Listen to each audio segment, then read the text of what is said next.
DoorDash smarter, not harder. I have 5 hours to spend delivering today. I don't want to do 5 hours consecutively. I want to do 2 hours during lunch and 3 hours during dinner. I think that will maximize my profits. We started right at 11:30 and we sat in the car for about 5 minutes, declining just absolutely terrible orders. I didn't even want to screenshot them, they were so bad. But then we got this one for DoorDash and I thought, okay, let's do it. Chance of a hidden tip? Might as well. Both orders are picked up. Both of them were ready when I walked into the restaurant, so that is always nice. But I chose it that way. I tried to pick restaurants where the order would probably be ready to go.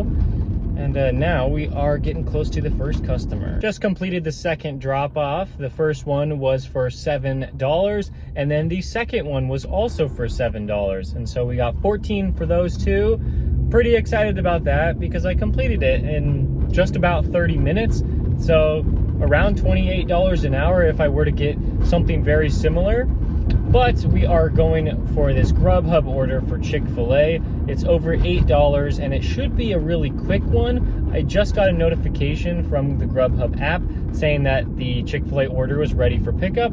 I don't know, I guess we're just gonna have to see. Oh, I just got another notification saying that it's ready for pickup. I'm gonna walk in there. It should just be sitting there right on the rack, and then it'll only be like a 2 or 3 minute drive to the customer. There's legitimately 30 cars in this drive-through line. That's why I don't like going to this location. I'm really happy with that Chick-fil-A order. Yes, I did have to wait in the restaurant for a little bit, but it was only about 3 minutes, I would say.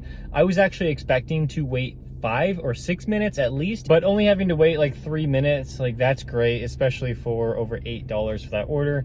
Now we are off to an Uber Eats order for Pita Jungle. So now I'm gonna have at least one order on DoorDash, Uber Eats, and Grubhub, all within like the first hour and like 10 minutes or so of this shift. That's always great because I just love like going through the different apps, making sure that I'm accepting the best orders that I can. I don't know where this drop-off is, but it shouldn't take me too far away from my preferred hotspot. After that Uber Eats delivery, we got one for DoorDash. Wow, I'm very surprised that DoorDash is showing this much pay for only a 5-mile delivery. Para did tell me that DoorDash was hiding 25 cents from me, so I think that's really cool that Para does that. But I mean, it's not a big thing, but it is nice to know I'm going to be paid more than $11.25 for this one. Dropped off that order, and just like Para predicted, it was going to be $11.50, and it was. Got McDonald's. Wait, you thought I was picking up a McDonald's order? This is for me. So I did decide to clock myself out of the lunch shift after 1.6 hours, and we will do the remaining 3.4 hours during dinner. I'm just here getting gas, and I got this order for Grubhub, so I think I'm gonna take it. And that is gonna give me plenty of time to get gas and to drive all the way there. It should be kind of like an 8-minute drive to the restaurant. It was only $61 because I needed like 12 gallons. Jeez, that is so much. But good thing that I have things like Get Upside and Gas Buddy. Actually, it's just called Upside now, to save money at the pump. That would be rough if I had to pay full price. Ouch. That was kind of funny. I walked into the restaurant and I go to the host stand and I'm like, oh, I'm here for my order for Grubhub. And they're like, oh, you're gonna have to go to the bar for that. And so I go to the bar and I say, I'm here for the Grubhub order. And they're like, oh, you're gonna have to go to the host stand. And I'm like, okay. But the order was coming out of the kitchen at that exact moment. And so I'm actually glad that I stopped to get gas because I would have been there like 5 minutes early if I didn't get gas. It was about a 15-minute drive to the customer. We got about 5 minutes of that left. Then we'll drop it off and we are going to be in a pretty busy area. Hopefully it's busy enough right now. It's still before 5 o'clock, but hopefully we can get something good. I think from Uber Eats. This is the best Uber Eats area. It took me about 30 minutes for $18, so very nice there. We got another order for Grubhub. It's $13 for about 4 miles.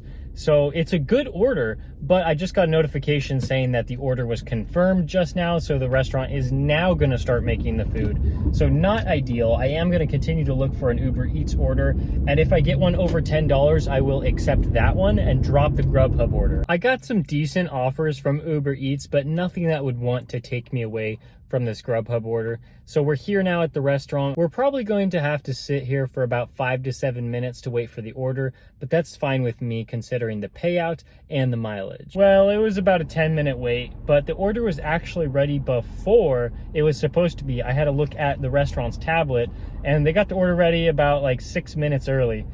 Can't blame the restaurant on that. All you can do is blame Grubhub for the 10-minute wait. I guess I'm gonna have to try to do some Uber Eats orders because I just know they're gonna be good for me tonight if I can get in a groove with them. Now we are going to Five Guys because I got an $11.50 order, but Para thinks that they're extremely confident it's going to be $14 at the end of the delivery. And so we are going to take this one. Yeah, it's bringing us a little out of our area, but it's going towards some nicer houses, which means if I can get a restaurant over there, I can get a great order after this one. People have warned me about Five Guys, but I didn't listen. They don't start making the fries until you get there. And so I show up and they're like, okay, we're waiting on the fries. And for some reason, it took like 12 minutes. And so it was pretty wild, just sitting there waiting, but I did get to fill up my water bottle, so I guess that's good. So it's gonna be a 13-minute drive to the customer, and what do you know, Para was correct on that one. It was $14 when I dropped it off. Now we're going to one that will hopefully take a little bit less time. This one is for $8.25. There could be a hidden tip on this one as well. All right, that order was ready before I walked into the store.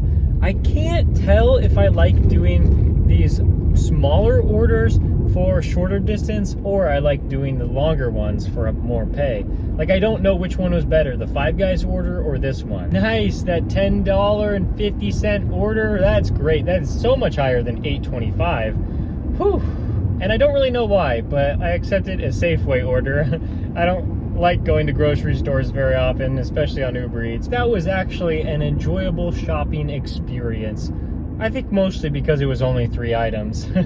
It really did not take that long at all, but I did have to like go across the store a couple times because Uber Eats doesn't have like all of the aisles for the items listed. So I couldn't find everything on the first try, but it was pretty much fine. I mean, it's nice that I'm getting paid like $14 for this one. I doubt there will be a hidden tip on here just because I think that the base pay is so high because it's an order, or it's a shop and pay order. There we go. So I'm actually only started about like 5 minutes away from the customer, and now I'm almost there. All right, I'm definitely not getting a hidden tip on that one, but they still tipped me pretty well, so I'm excited about that. We are now doing another Uber Eats delivery, and this one is for a little over $11. The mileage is a little bit higher than I would like, but it's fine. I mean, I'm not gonna be done for a while, so if it puts me in a bad spot, oh well. Right after we walked into that first store, we got another order. It's $8, not as high as the first one, but an additional like 2 or 3 miles. So I'm like, okay, I can do that. So I accepted it. It was only 0.3 miles away from the first restaurant. And so I just walked in there. They had the order sitting there on the counter waiting for me to pick it up.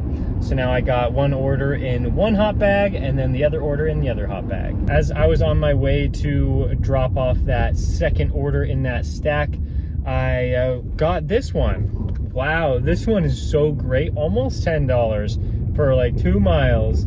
This is fantastic. And this is why I think, like, if you are activated on an app, especially Uber Eats or Grubhub, they will try to incentivize you to keep taking orders. Of course, I did have to decline about 5 or 6 orders before I got this amazing one, but like, I think Uber Eats just wants to send out orders to people who are willing to make the deliveries.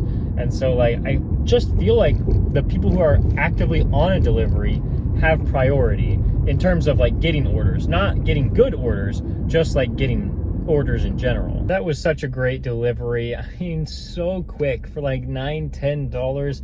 That's what I'm talking about. We are now extremely far away from our starting point and where we want to end up for the end of the day. So I'll just start taking orders that bring me closer to home. Like, I don't know, I'm like so far. I'm probably like a good 20 minutes away. But I don't want to lose out on any income by just driving straight there, so we're going to try to get some good orders. Well, this Jack in the Box order is kind of taking us back. I mean, it's only like 2 miles. It's a good order, so I accepted it. And it's going in about the same direction that we want to go. So, sure, why not scoop that one up? Also, it benefits me to continue to accept Uber Eats orders because then they'll actually show me the restaurant and the drop-off location. Well, I declined a couple orders on Uber Eats and then they stopped showing me addresses. So we're just hoping that this one is taking me 5 miles in the right direction. And if it doesn't, then I guess we have a lot of dead miles we get to drive. Of course, it's taking me in the exact opposite direction I wanted to go. But I think it's really okay. Like, it's fine because like this road that I'm driving on right now is actually pretty efficient, and so I should get there pretty quickly, and then I'm gonna have to drive all the way back. Well, I said we were working 5 hours today, but that has already come and gone. We still need to make it all the way back, so I took this McDonald's order because it is on the way back. So we're just gonna go with this one and maybe accept another one after that. After that McDonald's order, and it turned out to be $9.25, I want to answer a few comments before I continue my shift. Adventures from Zippy said, it would be nice if Para could see hidden tips over $8 on Uber Eats. This would absolutely be amazing. Like, that would be insane if they could do that. I don't know if they're even have the capability of doing that, but that would be amazing. And Robert said that Uber just announced that Uber Eats drivers will start to be replaced by robots. I have no idea. I haven't seen that, but if anyone has an article on that, please send it my way because I would be interested to learn more. If you drop a comment in the first couple hours of this video being released, you might be featured in the next one. After the McDonald's order, I decided to call it a night because 5.3 hours worked. I wanted to say close to 5, and I need to edit this whole video and get it uploaded tonight. So on Grubhub, we made about $40 in just 3 orders. Grubhub was pretty good for me tonight. DoorDash was $59.25 over 6 orders. And Uber Eats was amazing tonight. $71 over 7 orders. When it's so busy out, like Friday night, like I stopped before it died down. Like, it was really busy when I stopped. When it's busy, Uber Eats is just amazing. They have so many orders that I would really enjoy taking. That brings today's total to $171.67 over 5.3 hours, making the hourly total for the 5.3 hours today $32 and some change. That brings the 13-day May total to $1,500 and around $50. We got a lot of work to do. We still got, 18 days left of May. It's been 13 so far. It's been great. As always, make sure to follow me on Instagram and TikTok if you want to see a new video from me every single day, as well as a new video every single day in May on YouTube. Thanks for watching. I'll see you tomorrow.